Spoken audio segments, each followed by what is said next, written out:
व्यक्तिगत जीवन में देखना हो तो मुनि वो जिनने ब्रह्मचर्य जीवन अपनाया हो, और ऋषि वो जो न्यूनतम संसाधन में अपना जीवन समाज को समर्पित करते हुए सब कुछ जो अपने जीवन में पाए वो सबको देने के लिए रखे। और जीते जी ऋषि मुनि ढूंढना तो वो अपने वृक्षों में हम देख सकते हैं, वो हमारा जीवन देते हैं, जो सीधे सीधे हमारे को अपने जीवन से। इसी कारण से कोई भी त्योहार बिना हमारे आम के पत्तों के साथ कैसे चल सकता है, जब हमने मंगल द्वार की सजावट नहीं करे। कोई पूजा पाठ कैसी हो सकती, कलश के नीचे आम के पत्ते नहीं आए। हमारे यहाँ परमात्मा ने कदम कदम पर, एक नहीं दो नहीं, लगातार हर बार परमात्मा ने प्रकृति से जोड़ करके तो हमारी अपनी पूरी सनातन संस्कृति की रचना बनी है, जिसने हमारे लिए ये जीवन में परमात्मा ने एक विशेष कृपा की कि न्यूनतम संसाधन के साथ हमारे जीवन की शैली विकसित करे, जिसको हिंदू जीवन शैली कहते हैं। और वो हिंदू जीवन शैली से वसुधैव कुटुंबकम की आवाज भी तो यहीं से आती है, जिसके आधार पर नरेंद्र मोदी जी आज के इस दौर में पूरी दुनिया को दिखा रहे हैं। दो तरह की दुनिया हमारे सामने दिखाई दे रही है। अगर आप दुनिया को देखो, एक दौर वो है जिसने ताकत के बलबूते पर अपनी सत्ता स्थापित करने के लिए, जब हमने अतीत की बात करें तो अतीत में तो छोड़ो, आज भी दिखाई दे रहे हैं। युद्ध जिस एक देश के एक अम्ब्रेला में कैसे भी बने थे, लेकिन बने हुए थे रूस और यूक्रेन। जब कई सालों तक इकट्ठा रह गए तब तो कुछ आत्मीयता बन जाती, लेकिन आज भी जिस बात को ताकत के भरोसे से दबाने का जो संस्कार उनने पाया था वो बाहर निकल के आया। उसी कारण से इजराइल का युद्ध हो, बाकी युद्ध हो, और ऐसे युद्धों की आहट के बीच में शांति का संदेश कैसे निकलता है, तो भारत की तरफ से निकलता है।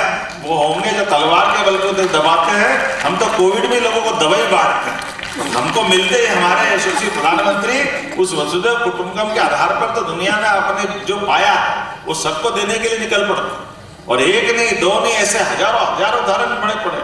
इसीलिए आज हमारे अपने इस देश के अंदर भारत की जो दुनिया में महत्ता है वो हमारे विचार के कारण से, कि जो हमने समुची वसुधा को एक परिवार माना। हमारा कुटुंब कौन सा, मानवता। हमारा विचार कौन सा, शांति। हमारे अपने दर्शन क्या है, वो हमारे अपने दर्शन प्रकृति के साथ जीने की कदम कदम पर जो हमको सीख मिलती है, वो कोई शास्त्रों में लिखी होगी, वो लिखी होगी।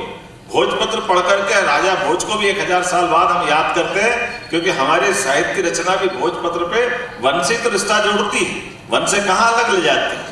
हमारे लिए तो एक नहीं दो नहीं, अगर अपना दूर दराज जंगल में भी कोई अलख निरंजन करता संत, तो उनका जलने वाला सामने जिसकी वो धुनी तापते हैं, बिना वृक्ष के कोई धुनी ताप सकता था क्या?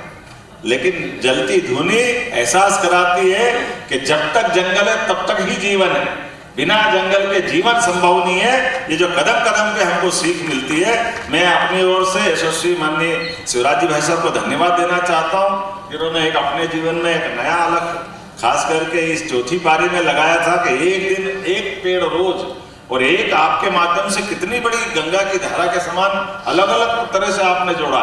किसको छोड़ा? आपने ब्रह्म कुमारी दीदियों को जोड़ा, तो अपने बोहरा समाज को जोड़ा, और अलग अलग प्रकार से बच्चों को जोड़ा। पर्यावरण में रुचि बनाने के लिए, रोज पेड़ लगाने के लिए कितना सुंदर विचार। और एक पेड़ रोज, चाहे कोविड का कठिन काल हो या कितनी जरूरी कोई आवश्यक यात्रा हो, हर दिन आपने याद रखा। ये हम सबके लिए प्रेरणादायी है। मैं बधाई देना चाहता हूँ, और आपको ये सुंदर आयोजन की बधाई देना चाहता हूँ, जिसके माध्यम से, और आपने कुछ कहा है तो कहा क्या है, आपने सबके लिए कहा, आपने अपने लिए तो कुछ बोला ही नहीं।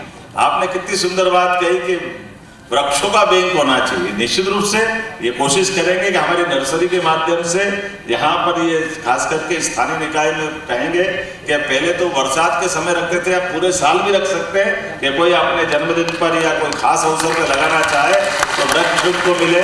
और इसी प्रकार से जगह जगह अपनी PNC अगर नक्शा पास करता है तो हर जगह, खास करके नगरीय क्षेत्र में तो वृक्ष की बगीचे रहते ही हैं, तो इस तरह से योजना बनाएंगे। ये आपका सुंदर सुझाव है। मैं आज ही आपका विचार बिल्कुल नीचे तक पहुंचाने का प्रयास करूंगा कि जो स्थानीय निकाय होंगे या ग्रामीण की ग्रामीण पंचायत होगी, वो निश्चित जगह अपने पास रिजर्व करे, जहां पर जो भी अगर वृक्ष लगाना चाहे, पेड़ लगाना चाहे, पौधा लगाना चाहे, तो निश्चित रूप से उसको जगह मिलना चाहिए। इसी बात में कोई संकट नहीं है। आपने दो और अच्छी बात कही। आपने कहा सोलर पैनल, वास्तव में बात सही है। बिना बिजली के हमारे यहाँ ये आज का दौर तो इसी प्रकार का है, लेकिन बिजली के लिए अगर परमात्मा ने शुरू से गुंजाइश निकाली और यशस्वी प्रधानमंत्री ने उसका अभियान लगाने की बात कही है, तो सोलर सिटी आपने सांची को बनाया है।